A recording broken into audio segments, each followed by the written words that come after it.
Magandang gabi po sa inyong lahat.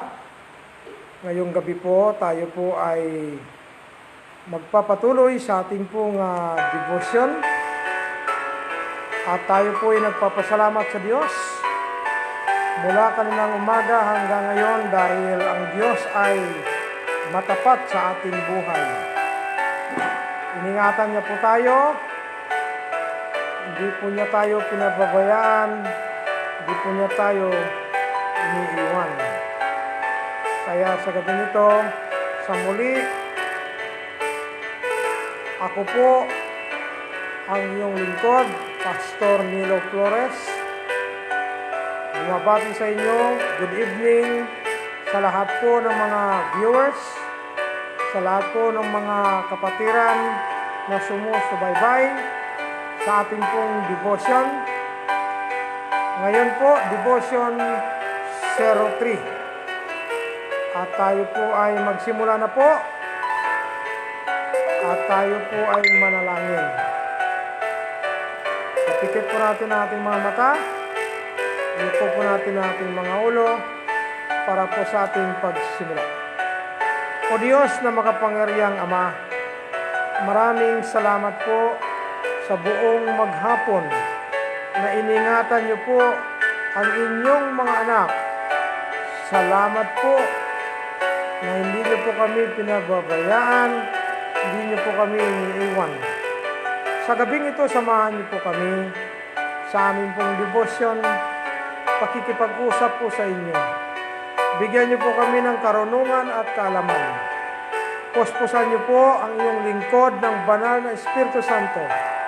At sa lahat po ng mga sumusubaybay, buksan niyo po ang kanilang puso't isipan upang maunawaan nila kung paano magiging masayang buhay. Habang nandito po kami sa lupa, naghihintay ng iyong ikalawang pagbalik. Ito po ang aming dalangin sa matamis na pangalan po ni Jesus.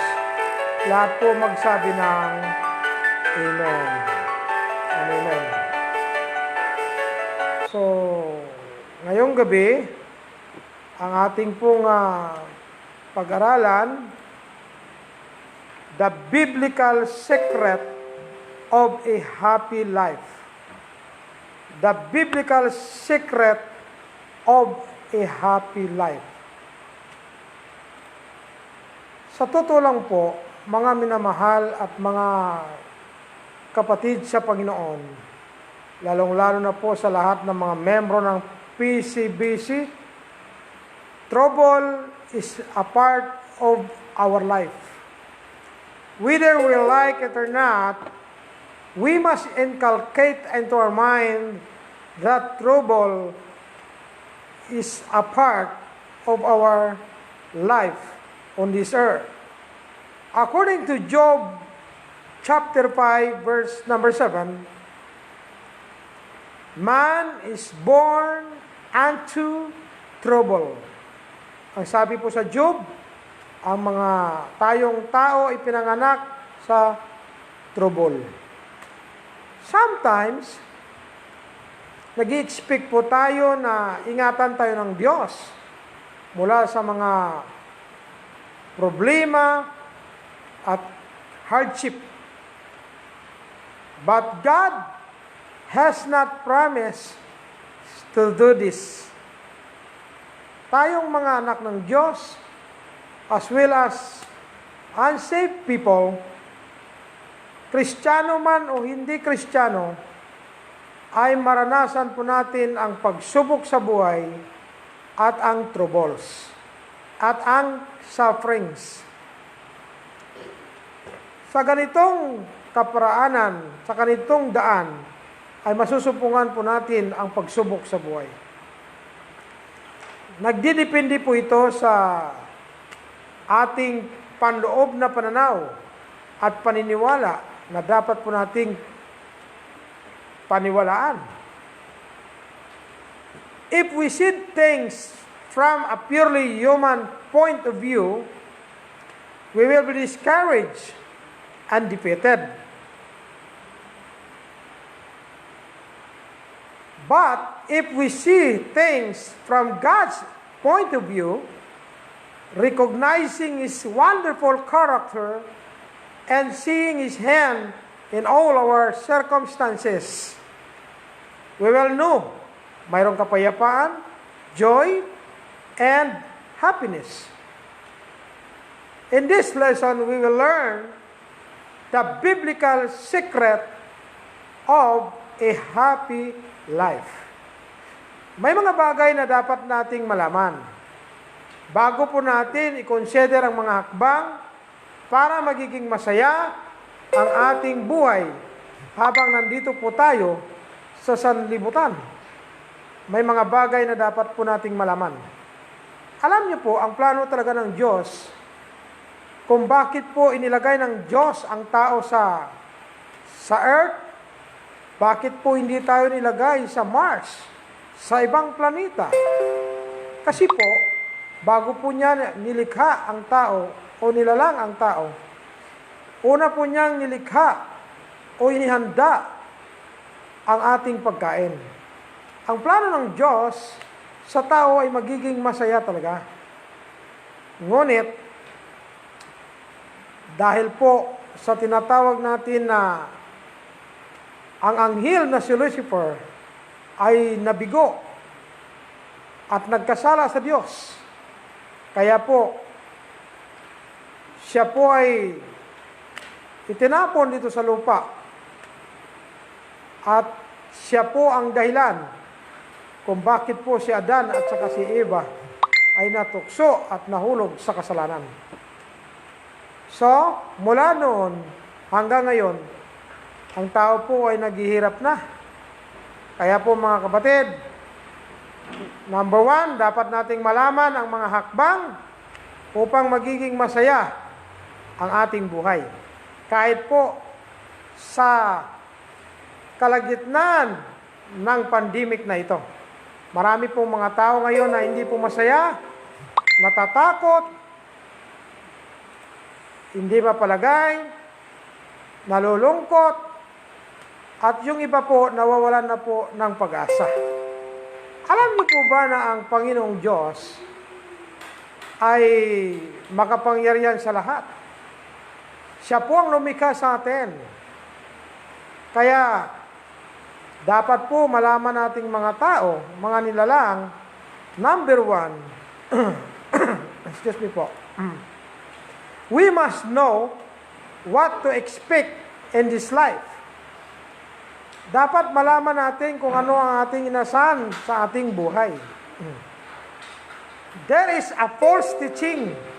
Mayroon pong mga maling katuruan circulating among God's people, which goes something like this: become a follower of Jesus Christ and all your troubles will be over. Kapag ang isang tao ay tagasunod ng Diyos at maglilingkod na sa Diyos, lahat ng kanyang trouble sa buhay ay matatapos. God will keep you from sickness and make you successful if you just believe the right things and claim them. Nowhere in the Bible does God promise this.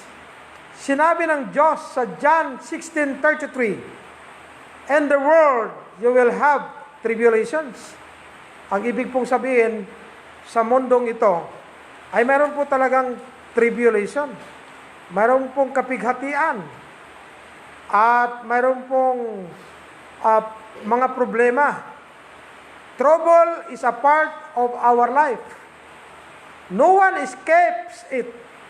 The Bible says in Job 14 verse 1, "Man that is born of a woman is full of troubles. Who can know it?" Whether we like it or not, Job concluded during his time, because Job himself experienced it when he was tried by Satan.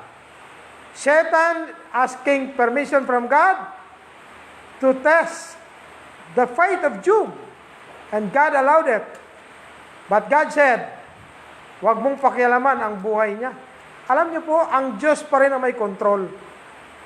Paintulutan po ng Diyos na tayo ay tuksuin at saka subukin. Nagpapalam ang dyablo kung gaano po tayo katapat sa Diyos. Pero sabi ng Diyos, huwag mo lang pakialaman ang buhay ni Job. Ibig sabihin po, ang ating buhay, hawak ng Diyos. At wala pong magagawa si Satan kung hindi pag-ialaw ng Diyos. Kaya nag-conclude si Job, man that is born of a woman is a few days and full of trouble. Christian must expect trials and sufferings, whether we like it or not. Kung minsan, hindi po tayo nag-expect. Kapag nag-Kristiyano na tayo, ang akala po natin, wala na pong problema. You are wrong. Because the Bible says, in 2 Timothy chapter 3, verse 12, all who desire to live godly in Christ Jesus will suffer persecution. If you want to live rightly in the sight of God, we must undergo persecution. Example, yung ating mga kasama sa trabaho. Nag-offer sa atin ng bawal sa Biblia. Tapos tumanggi tayo. Sasabihin nila, parang kang others. Hindi po nila tayo maintindihan. Kaya ang mangyayari po, lalaitin tayo, pakialaman yung ating pananampalataya. So, if you want to live godly in the sight of Jesus Christ, whether we like it or not, we will suffer persecutions. Again, the Bible says, in Acts chapter 14, verse 22, through much tribulation, enter into the kingdom of God.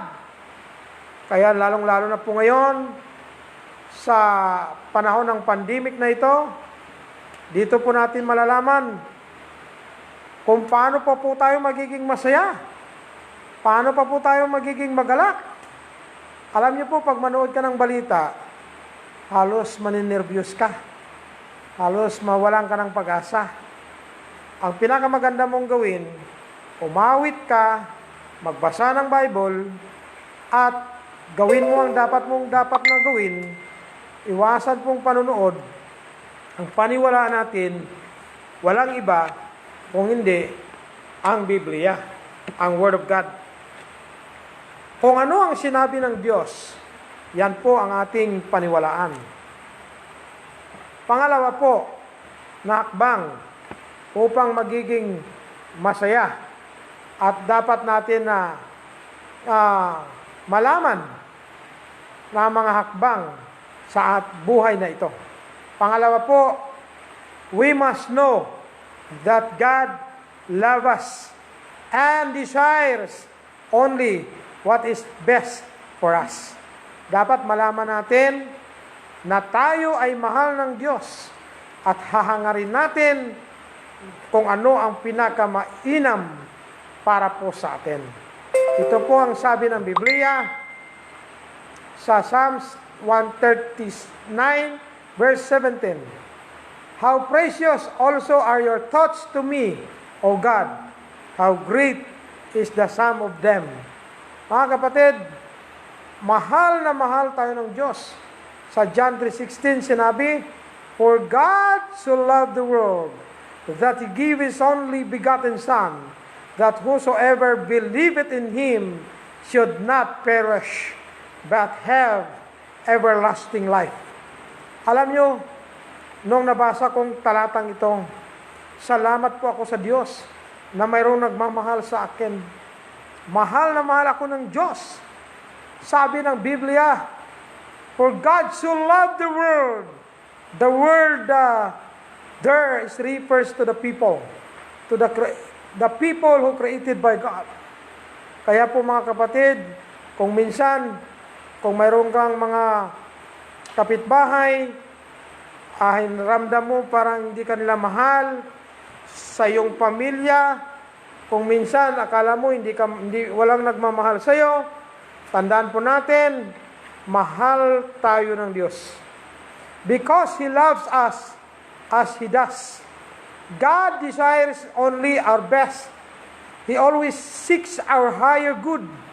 Even we would gladly settle for less. When David thought of how much God loved him and how God was always thinking of him, yan po ang sinabi po niya sa Psalms 139 verse 17, na mahal sa ng Diyos. Number 3, we must know God's goal for us in this life. Dapat po nating malaman ang plano ng Diyos sa ating buhay. Alam niyo po ba, para maunawaan po natin kung ano ang plano ng Diyos sa ating buhay, dapat malaman natin kung ano ang ating goal sa buhay. Ang goal ng Diyos sa ating buhay, hindi lamang magiging masaya, hindi lamang magiging successful, kung hindi, to conform us to the image of His Son. Yan po ang gusto ng Diyos. Dapat maging katulad po tayo ng Kanyang bugtong na anak na si Jesucristo. How does God conform us to the image of His Son? He does it through our circumstances. Nangyayari po ito sa mga pangyayari na hindi po natin inasahan. And the discipline of the Holy Spirit. This involves trials, troubles, and sufferings.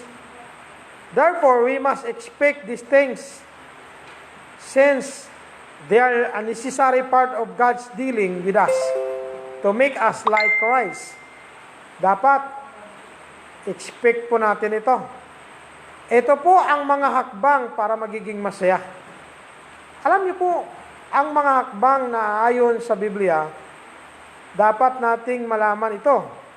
To enjoy our Christian life, o maging masaya ang ating buhay, and to enter into all that God has for us.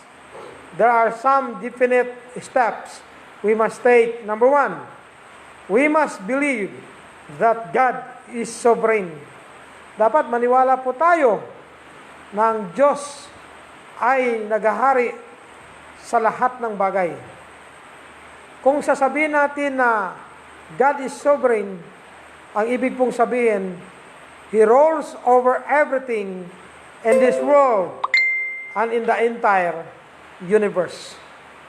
So, ibig sabihin, ang Diyos po ang makapangyarihan, siya po ang namumuno sa mundong ito at sa buong universe. He has all power in heaven and in earth. May kapangyarihan po siya sa langit at sa lupa. Wala pong makapagpigil sa Diyos kung ano po ang kanyang gagawin at kung ano po ang kanyang layunin. Ayon po sa Biblia, sa Daniel chapter 4 verse 35, He does according to His will and the army of heaven. And among the inhabitants of the earth, no one can restrain His hand or say to Him, what have you done? Wala po. Wala pong makakapigil sa Diyos. Everywhere and at all times, God rules over His creation and exercises His sovereignty. Sabi po sa Psalms 135 verse 6, anuman ang kanyang nais ay kanyang magagawa sa langit at sa lupa, sa karagatan at ganun din po sa lahat ng mga malalalim na mga lugar. Ayon po sa Biblia, lahat po ng mga bagay ay servant sa Kanya. Ang ibig pong sabihin, lahat ng mga bagay ay gagamitin ng Diyos para lamang po matupad ang Kanyang layunin.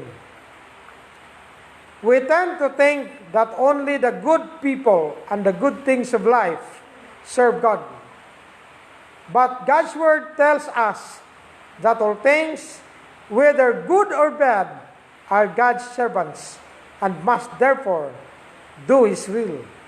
Lahat po ng mga bagay na ito ay servant of God. Kaya whether we like it or not, kailangan po nating maglingkod sa Diyos. Huwag natin siyang kalimutan. Kahit anuman po tayo kabisi sa ating mga trabaho, kahit pagod na pagod po tayo kung minsan, huwag po nating kalimutan magpasalamat sa Diyos. Pagkagising mo, Lord, salamat. Ginising mo ako.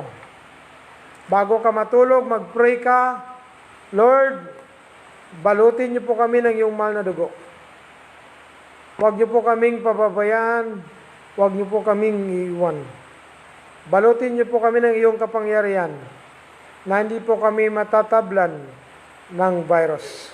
Alam niyo po, wala pong imposible sa Diyos, kahit sino ka man. Sabi po sa Romans 10:13, whosoever shall call upon the name of the Lord shall be saved. Ang sinumang tumawag sa pangalan ng Panginoon ay maliligtas. Maliligtas sa COVID-19, maliligtas sa aksidente, maliligtas sa sakuna, maliligtas sa mga problema. Ang salitang Lord ang mahalaga doon. Whosoever shall call upon the name of the Lord. Meaning, dapat maniwala po tayo at sumampalataya po tayo sa Diyos. Ang sabi po ng Panginoong Diyos sa Psalms 119 verse 89 up to 91, forever, O Lord, Thy word is settled in heaven. Thy faithfulness endureth to all generations. You establish the earth, and it abides. Nagpapatuloy ito according to your ordinances. Dahil ang lahat ay inyo. Ibig sabihin po, lahat po tayong mga tao ay nilalang ng Diyos. Lahat po ng mga bagay na ating natatanaw sa ating kapaligiran ay nilikha ng Diyos.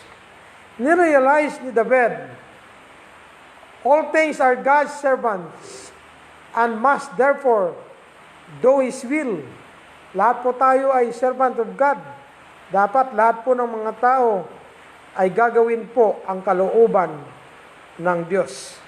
Even the fierce and cruel things of nature serve Him and fulfill His word.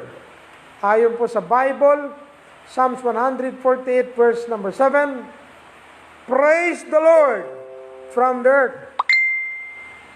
Ang mundo ay nagbibigay papuri sa Diyos. Great sea creatures, lahat po ng mga nilalang sa dagat, and all the deeps, lahat po ng mga nasa kalaliman, fire and hail, snow and clouds, stormy winds, fulfilling His words. Alam niyo po mga kapatid, lahat ng mga nilalang, hindi po natin nakikita, hindi po natin masisilayan, ngunit lahat po ng mga karagatan, apoy, yelo, ulap, mga hangin, ay natutupad ang salita ng Diyos. All things are God's servants. Ito po'y totoo. Not only of the things of nature, but also of men, nations, and kings. All are under His control. Ayon po sa Biblia, Proverbs 21 verse 1, the king's heart is in the hand of the Lord. He turns it wherever He wishes. Ang puso ng hari ay nasa kamay ng Diyos. Kahit po si Satanas and those who serve him are used by God to accomplish His will. Kahit po si Satanas at ang mga taong naglilingkod kay Satanas ay gagamitin ng Diyos upang matupad ang kanyang kalooban. It was Satan who plotted the death of the Lord Jesus. Alam niyo po, nais po ni Satanas na matuloy ang kamatayan ni Jesus. It was Satan who put it unto the heart of Judas to betray Jesus. And it was Satan who instigated the crowds to cry out for his death. But Satan and his wicked followers were used by God as her servants to accomplish His perfect will for the salvation of man. Pinaintulutan lang po ng Diyos ang ibig sabihin. Si Satanas, para po matupad ang hula, ang plano ng Diyos. Mula pa lang sa Genesis chapter 3 verse 15, sabi ng Diyos sa kay Satanas, I will put enmity between the seed of a woman and between your seeds. Sabi po ng Diyos. Ibig sabihin po, ay instrumento lamang po si Satanas para po matupad ang kalooban ng Diyos. Number 2, dapat nating malaman that God is good. Amen? Amen. Tandaan po natin, God is good. When trials and difficulties comes to us, Satan tries to put his wrong thoughts into our mind.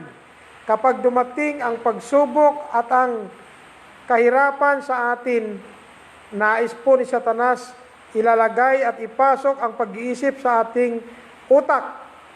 At siya ay nagsasuggest ng mga bagay. Hindi ka totoong mahal ng Diyos. How good a good God, let this happen to you. Kung mabuti siya, bakit nangyayari ito sa iyo? Yan po ang kanyang i-inject sa ating isipan. If we accept Satan's wrong thoughts, they will lead us down into self-pity and depression. Kaya wag nating paniwalaan ang mga negatibong pag-iisip sa ating kaisipan. At yan ang magdadala sa atin ng pagka tayo po'y magiging kawawa at tayo po ay mawala ng pag-asa. Depression. The remedy o ang gamot ng wrong thinking is right thinking. God's Word tells us that God is good. God is good all the time. All the time, God is good. Dapat po nating ilagay sa puso at isipan that God is good all the time. This is true regardless of our circumstances. Sabi po ng Biblia sa Psalms 106 verse 1, purihin ang Diyos, o magbigay ng pasalamat sa Kanya, dahil po siya ay mabuti at ang kanyang habag ay nagpapatuloy magpakailanman. Tandaan po natin yan, mga kapatid po sa Panginoon. Ayon po sa Biblia, kailangan po nating paniwalaan yung mga bagay na yan. Number 3, we must believe that God's will is perfect. Dapat maniwala po tayo ng will of God ay perfect sa atin. There are many mysteries, maraming mga tinago, mga misteryo in life that we cannot explain, na hindi natin mapapaliwanag kung minsan. Christians suffer the same tragedies and sorrow as other people. Kung ano pong naranasan ng mga ibang tao, naranasan din po ng mga Kristiyano. Kaya, dapat po nating malaman at ilagay sa puso na ang Diyos ay perpekto.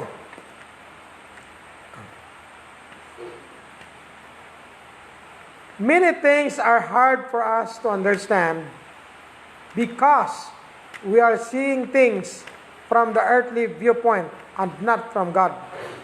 Kaya mahirap maunawaan ang ating pong nakikita kung ano lang po ang pananaw ng mundo at hindi po natin nakikita ang pananaw ng Diyos. But God makes no mistakes. Kailan po hindi po magkakamali ang Diyos.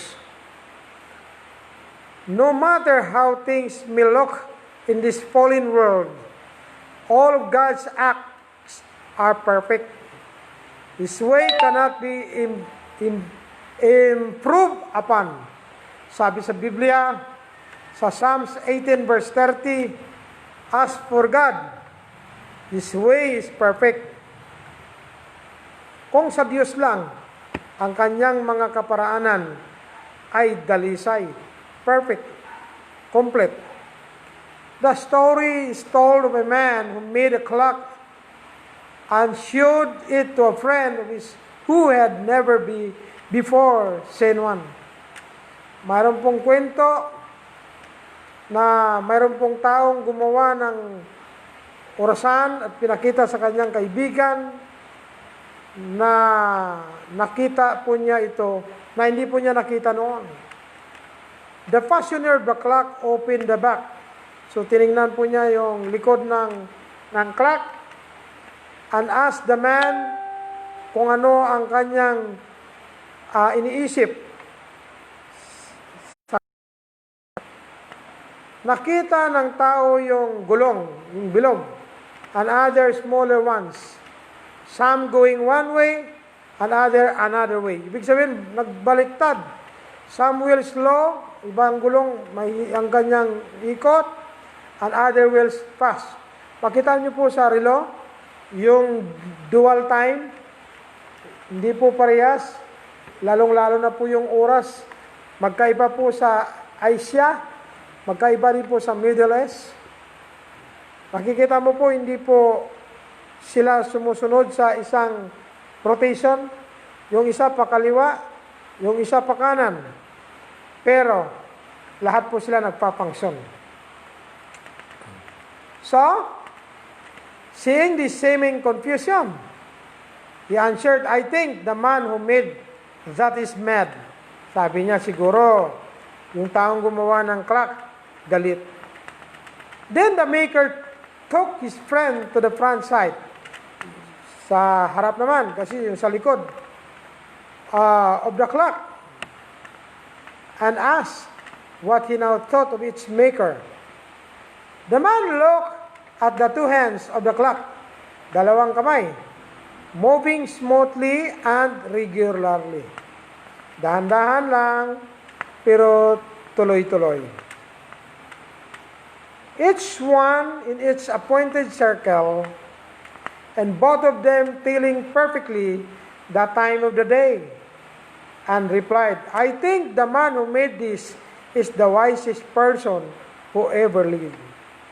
So, ito ang kwento na ito ay makakatulong po sa atin upang munawaan po natin ang great truth concerning life. We are here on earth and we see only the earthly side. Ang nakikita lang po natin ang makamundong bagay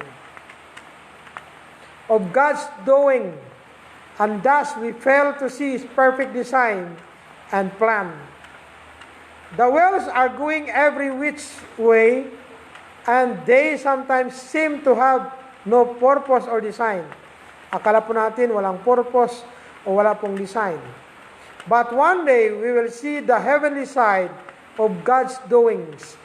We will see His perfect design and plan for our life. And we will say, Lord, I praise you and thank you. Your way is ended perfect. Tandaan po natin yan, mga kapatid. All of God's acts are done in perfect wisdom. First, for His own glory, and then for the highest good of the greatest numbers for the longest time, according to A.W. Tozer. Number 4 na po. Para po magiging masaya, we must surrender our will to God. Dapat isuko po natin ang ating gusto sa Diyos. Kasi po, iba po ang gusto ng Diyos sa atin. Katulad po ng isda. Ang isda, para magiging masaya siya, kailangan sa tubig lang po siya. Pag ang isda ay nasa tubig, masaya po siya. Kapag ang isda ay nasa lupa, hindi na po siya masaya. So, ibig sabihin, kung ano yung gusto natin na hindi naman gusto ng Diyos, huwag po nating ituloy. Example, ang gusto ng Diyos, ang lahat ng tao, may panahon sa pagsamba sa Kanya. Ang gusto ng Diyos, may panahon po tayong magbasa ng Biblia. Ang gusto ng Diyos, gumawa po tayo ng mabuti. Ayaw ng Diyos na ang tao ay gumawa ng masama.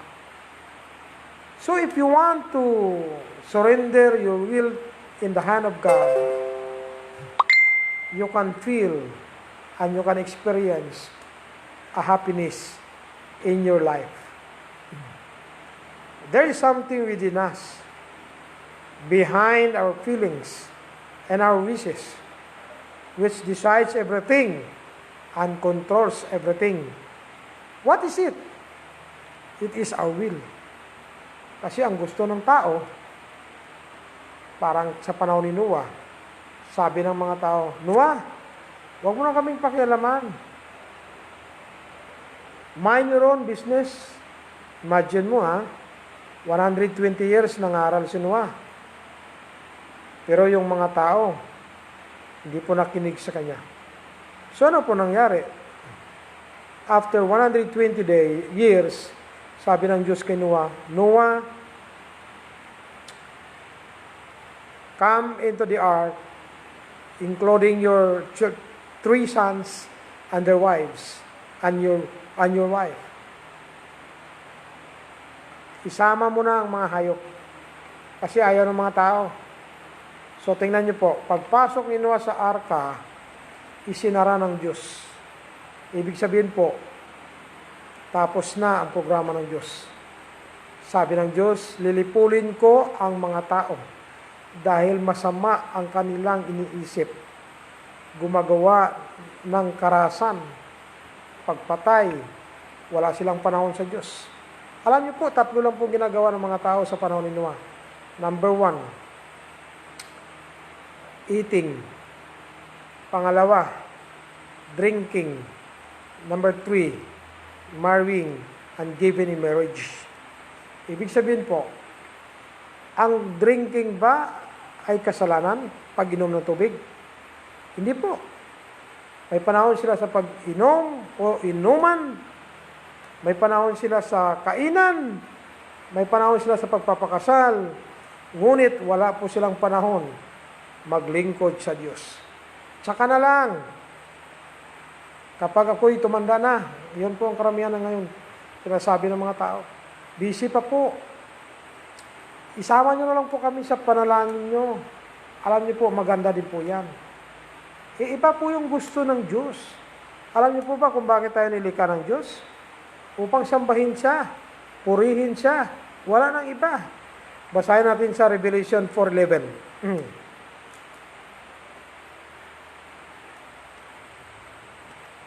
Ito po ang sinabi ng Diyos. Revelation 4:11.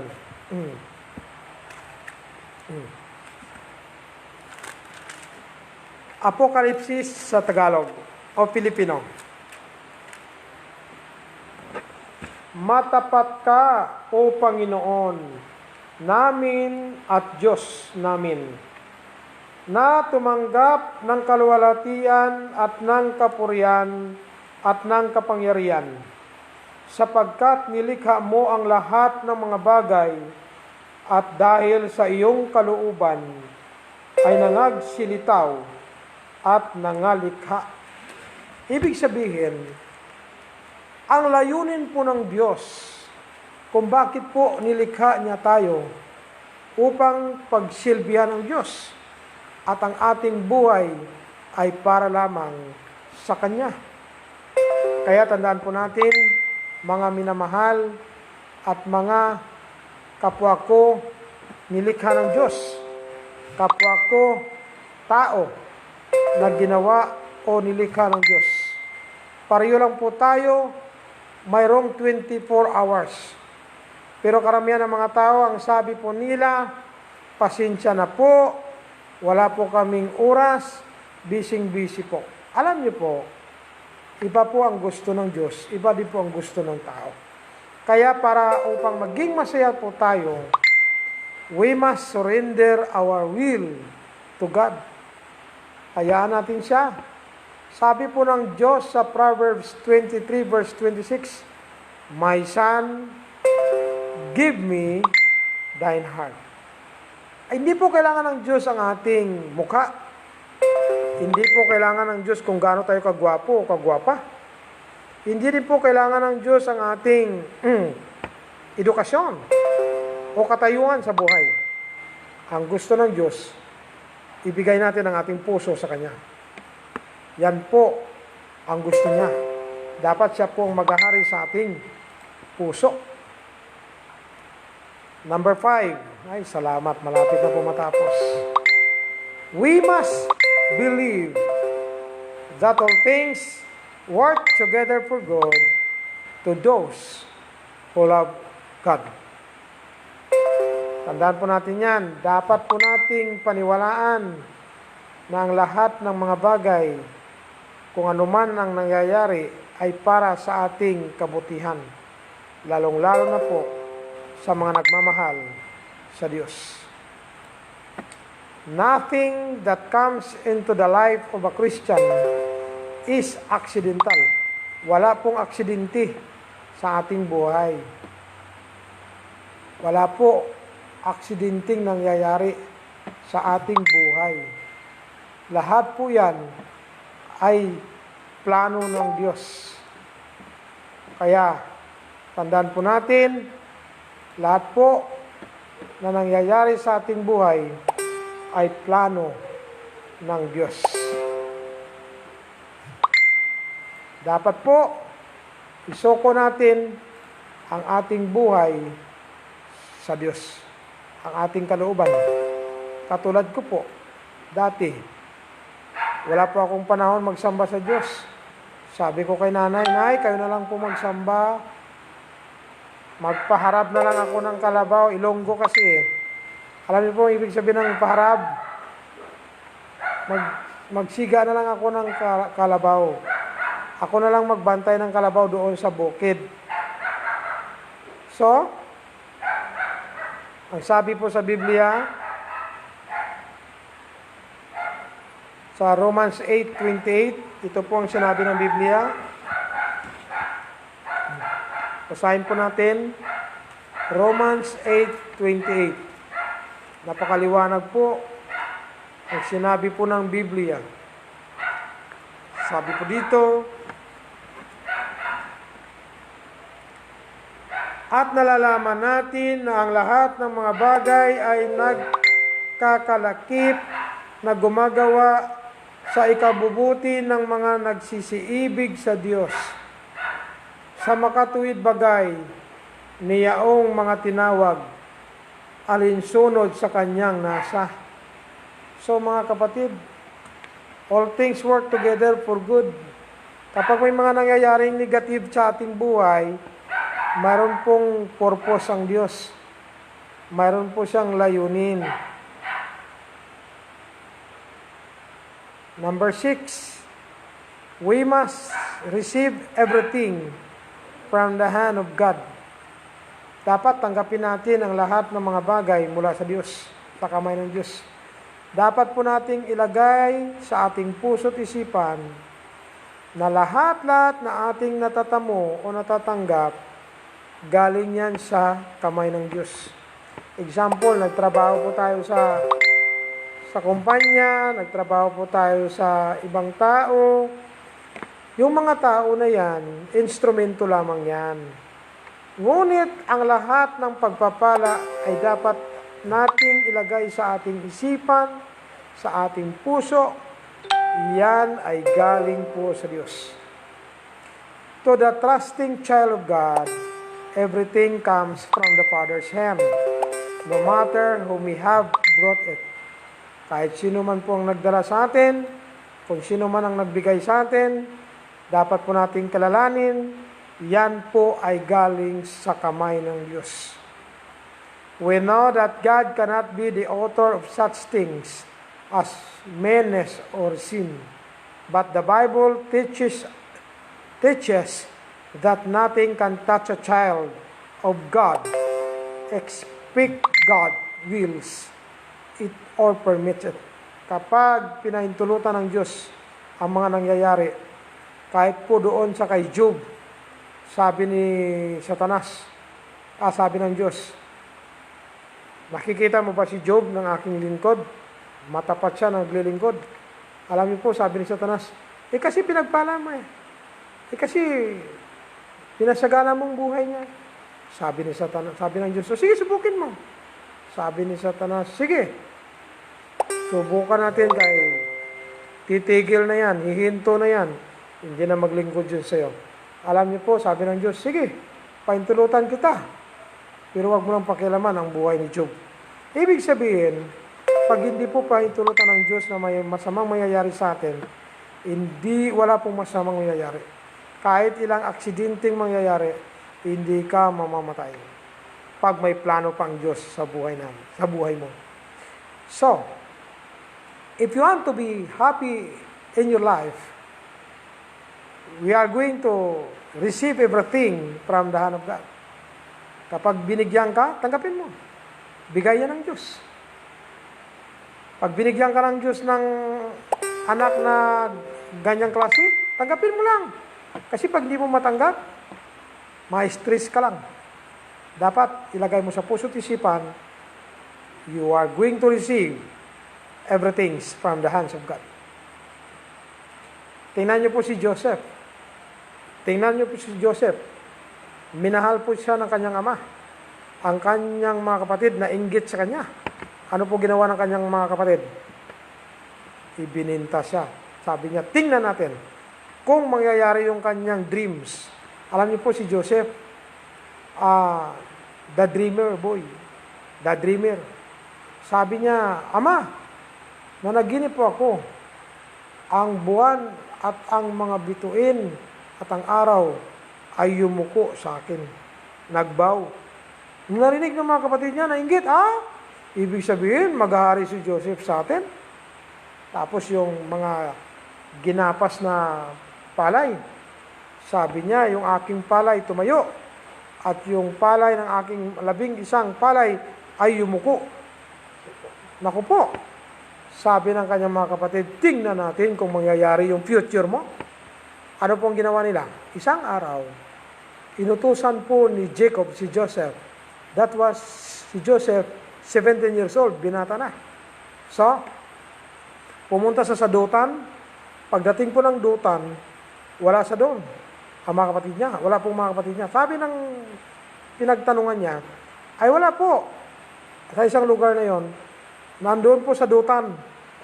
Okay po. Pagdating po niya sa lugar, wala po doon, sa dutan po pala. So, pumunta siya, pagdating doon, ang ginawa po sa kanya, ginulpi siya at hinuli. Tapos, binubaran. Yung damit niya nga maraming kulay. At pagkatapos, pinunit-punit yung damit. At pagkatapos, inilubog sa dugo ng hayop. At si Joseph hinubaran. Giginapos, maya-maya, ibininta sa mga Amalekites. So, hinulog si Joseph sa balon, malalim, walang tubig, umiyak si Joseph, ang lungkot ng buhay niya. Alam niyo po, alam ni Joseph na ang Diyos ay pagpalain siya. Pero hindi niya alam kung ano yung mga hakbang at yung mga karanasan na mangyayari sa kanya. So, ibininta siya, to make the long story short, pagdating ng mga Amalekites, bininta siya, pagdating sa Egypt, ibininta din po siya ng mga Amalekites sa kay Potiphar, the commander-in-chief na sundalo ni Pharaoh. So, si Joseph doon nagiging magaling na mayordomo ng Haring Potiphar. At ito po ang problema. Yung asawa ni Joseph, ni Potiphar ay nakagusto kay Joseph. So, tumanggi si Joseph. Hindi po niya pinatulan. So, ang kasalanan, ang ginawa ng asawa ni Potiphar, frame up. Noong isang araw, wala pong ibang katulong, si Joseph lang isa, at hinawakan ni Queen Potiphar, si Joseph, at hinawakan yung kanyang panapis, at tumakbo si Joseph, at naiwan yung damit sa kanyang kamay. Napahiya yung asawa ni Potiphar, sumigaw. Sabi niya, mga kawal, tingnan nyo itong damit. O imagine mo, frame up. Tingnan nyo po mga kapatid. Ang mga nangyayari na mga bagay, ang mga negative, ang resulta nagiging positibo. So, ito po nangyari. To make the long story short, nakulong si Joseph. Pagdating sa kulungan, mayroon pong nanaginip. Ang cupbearer at ang tagapag-alaga ng magtinapay. So, nanaginip silang dalawa at sinabi ni Joseph ang kaulugan ng kanilang panaginip. Nakalabas yung dalawa, sabi ni Joseph, kung pwede, wag mo akong kalimutan. Sabihin mo naman sa kay Haring Paraon, naku po, natupad ang panaginip. Sakto at tama ang hula ni Joseph. Kasi po, binibigyan ng Diyos si Joseph ng karunungan at kaalaman. Ngayon, si Pero mismo ang nanaginip. Nanaginip si Pero na mayroong 7 baka na mga matataba ang umaon doon sa ilog Nilo. Pangalan ko yun. So ngayon, mayroon namang umahon na 7 bakang payat at kinain ng 7 bakang payat itong matatabang baka, ngunit walang pagbabago sa anyo ng mga bakang payat. So, naguluhumian ang hari, si Paraon, at doon po nalaala ng cupbearer, si Joseph. Pinatawag si Joseph, kinalbo, iniharap sa hari, at sinabi ni Joseph ang panaginip. Sabi ng Haring Paraon, walang taong katulad sa kanya. Gagawin ko siyang gobernador, pangalawa sa akin sa buong country of Egypt. Kita mo, mga kapatid? Negative ang nangyayari sa kanya, pero positibo ang resulta. Bakit po? Inihanda ng Diyos si Joseph para iligtas ang kanyang ama at ang kanyang mga kapatid noong nagkaroon ng tagutom sa buong lupa ng Kanaan. Ibig sabihin, all things work together for good. Tama po yan. Number 7, the last. We must be thankful. Dapat magpasalamat tayo sa Diyos. Sabi po sa 1 Thessalonians 5:18, in everything give thanks, for this is the will of God in Christ Jesus concerning you. Dapat matuto tayong magpasalamat sa Diyos. Yan ang sikreto ng ating buhay upang magiging masaya. Bakit po maraming tao hindi masaya? Walang pagkakontento sa buhay. Hindi natutong magpasalamat sa Diyos. Hindi isinusuko ang kanyang kalooban sa Diyos. Ulitin ko po, itong 7 na ito, upang maging masaya tayo. Number 1, para po sa ating conclusion. We must believe that God is sovereign. Number 2, we must believe that God is good. Number 3, we must believe that God's will is perfect. Number 4, we must surrender our will to God. Number 5, we must believe that all things work together for good to those who love God. Number 6, we must receive everything from the hand of God.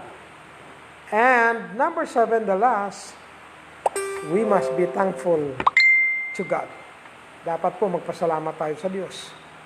Hanggang ngayon, buhay pa po tayo. Huwag po natin kalimutan magpasalamat sa Kanya. Paggising mo sa umaga, magpasalamat ka. Bago ka pumunta ng trabaho, magpasalamat ka. Kahit saan ka paroroon, huwag mo siyang kalimutan. Magiging masaya ka kapag ginawa mo itong 7. Sabi sa Philippians 4:4, "Rejoice in the Lord always, and again I say rejoice." Yan po ang sinabi ni Apostol Pablo sa mga Kristiyano, sa mga taga-Pilipay. So, nawa ngayong gabi, ating pong naunawaan, nawa na bless tayo sa mensahe, pero hindi mo ito makakamtan kung wala kang tunay na relasyon sa Kanya. Kapag mayroon kang tunay na relasyon sa Diyos, maranasan mo ang tunay na kaligayahan at kasiyahan sa buhay. 4 lang po ang gagawin para magkaroon ng tamang relasyon. Number 1, we must acknowledge that we are a sinner. Dapat tanggapin natin na tayo makasalanan. Sabi po sa Romans 3:23, "For all have sinned and come short of the glory of God." Pangalawa, we must repent of our sins. Dapat pagsisihan natin ang ating mga kasalanan, magsisi tayo. Kasi po si Jesucristo ang nagbayad ng ating kasalanan. Siya po ang isang Diyos na nagpakatawang tao, namatay, inilibing, pagkaraan ng 3 araw ay muling nabuhay. Kaya dapat pagsisihan po natin ang ating kasalanan. Sabi po sa Acts 3:19, "Repent and be converted, that your sins might be blotted out." Dapat daw po tayong magsisisi para ang ating mga kasalanan ay mawala. Bakit po?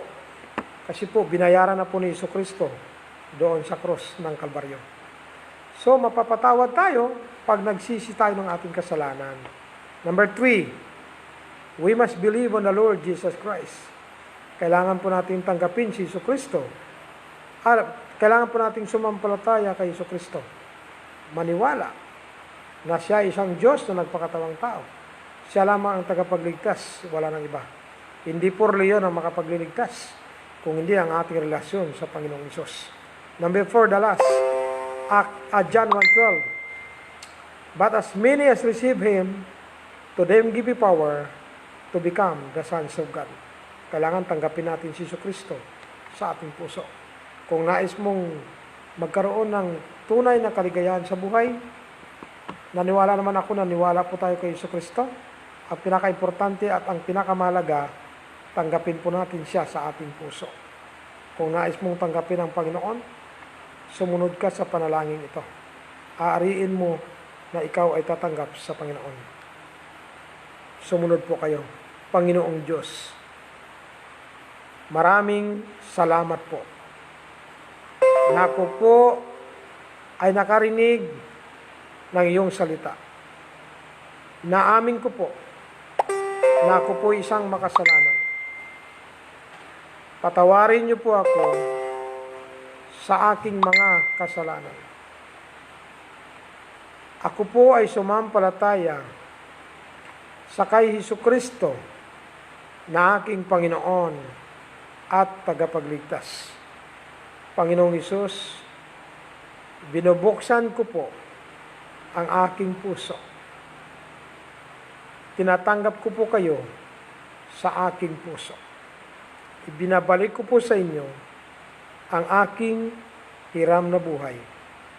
Mula ngayon at magpakailanman, ako po ay maglilingkod at magsamba sa inyo sa Espiritu at katotohanan.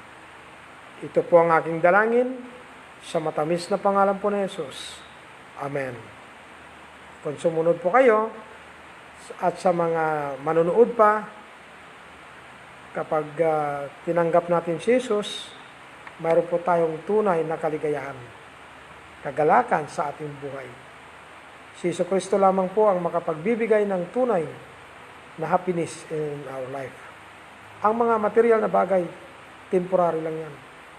Si Jesucristo lang po ang makapagbibigay sa atin ng happiness in life. Kung mayroon po kayong mga prayer requests, pwede nyo pong isulat dyan sa comment at ako po'y manalangin sa inyo. Alam nyo po, Wala pong imposible sa Diyos. If you want to be happy, God will grant it. Sabi sa Psalms 37 verse 4, delight thyself also in the Lord, and He shall give thee the desires of thine heart, of your heart. Lahat po, ibibigay niya. Basta po,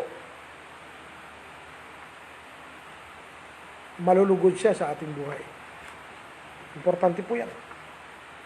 Kaya, isulat lang po ninyo yung prayer request. Salamat po sa mga nanonood. Tayo po ay manalangin.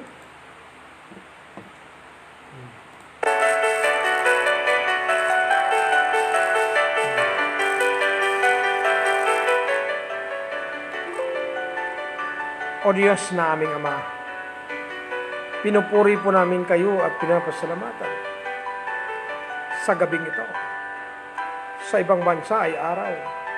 Sa kabila ng kanilang mga trabaho sa mga OFW na sumusubaybay sa programang ito. Ingatan niyo po sila. Huwag niyo pong pababayaan si Sister Joy Albao sa abroad. Si Rachel Flores del Rosario Cubington. Ingatan niyo po siya at pagpalain niyo po sila. Dalahin ko rin po si Japhet del Rosario. Tulungan niyo po siya sa kanyang trabaho. Nawa, siya po ay magpatuloy sa paglilingkod sa inyo. Panginoong Diyos, dalangin ko rin po ang mga kapatiran sa Laguna. Huwag niyo po silang pababayaan sa Maynila, sa Mindanao, sa Visayas, dito po sa buong Luzon. Lalong-lalo na po sa lahat ng PCBC members, sa lahat ng mga Kristiyano around the world. Dalangin ko po, tulungan niyo po ang inyong mga anak na maging masaya, maglingkod at magsamba sa inyo sa Espiritu at katotohanan. Panginoong Diyos, ang mga prayer request ng lahat po ng mga kapatiran sa online at sa offline, i-solve niyo po ang mga problema nila. Ang mga pangailangan nila, i-provide niyo po. Ang mga walang trabaho, bigyan niyo po ng trabaho. Ang walang financial at pagkain, kayo po mag-provide. Ang may karamdaman at may sakit, pagalingin niyo po. At ang may mga problema, lutasin niyo po ang mga problema nila. Ang mga estudyante, tulungan niyo po sa online classes. Kayo po mag-provide ng internet connection. Tulungan niyo po mga magulang. Huwag sumuko sa buhay. At ang prayer po namin, O God, itong COVID-19, sa pangalan ni Jesus, nawa ito'y matapos na. Tulungan po ang aming government, ang aming presidente, mga government officials, lahat ng mga pastors, mga missionaries, mga evangelists na nangangaral ng iyong salita, ay pagpalain mo. Panginoong Diyos, ingatan niyo po kami ngayong gabi. Bigyan niyo po kami ng mahimbing at pagtulog. Balutin niyo po kami ng iyong mahal na dugo. Ito po ang aking dalangin sa matamis na pangalan po ng Jesus. Lahat magsabi ng Amen. Sa muli, ako po'y nagpapasalamat sa mga sumusubaybay at sa lahat ng mga Kristiyano, mga kaibigan, mga kapatiran sa Panginoon sa iba't ibang lugar. Ipag-pray po ninyo itong programa natin na Devotion Online. Tuwing umaga at tuwing gabi po. Ito po'y pangatlo na po, Devotion Online. Kaya nakalagay po dyan, Devotion 003. Bukas po ng umaga, Devotion 004. Ang pamagat nito ay Talking with the King of Kings and Lord of Lords. Mas masarap, mas mainam na tayo po ay nakikipag-communicate sa Diyos. Kaya maraming salamat po kay Brother Minandro Cagni, Jennifer Pengson, sa mga nauna kanina. Maraming salamat din po sa inyong lahat. Sa muli, ito po ang lingkod ng Diyos, si Pastor Nilo Flores ng Philippine Christian Baptist Church dito po sa Central Luzon, ay bumabati, magandang gabi po sa inyong lahat. Babalik po natin ang pasasalamat at kapurihan sa Diyos at sa ating Panginoong Jesucristo at sa banal na Espiritu Santo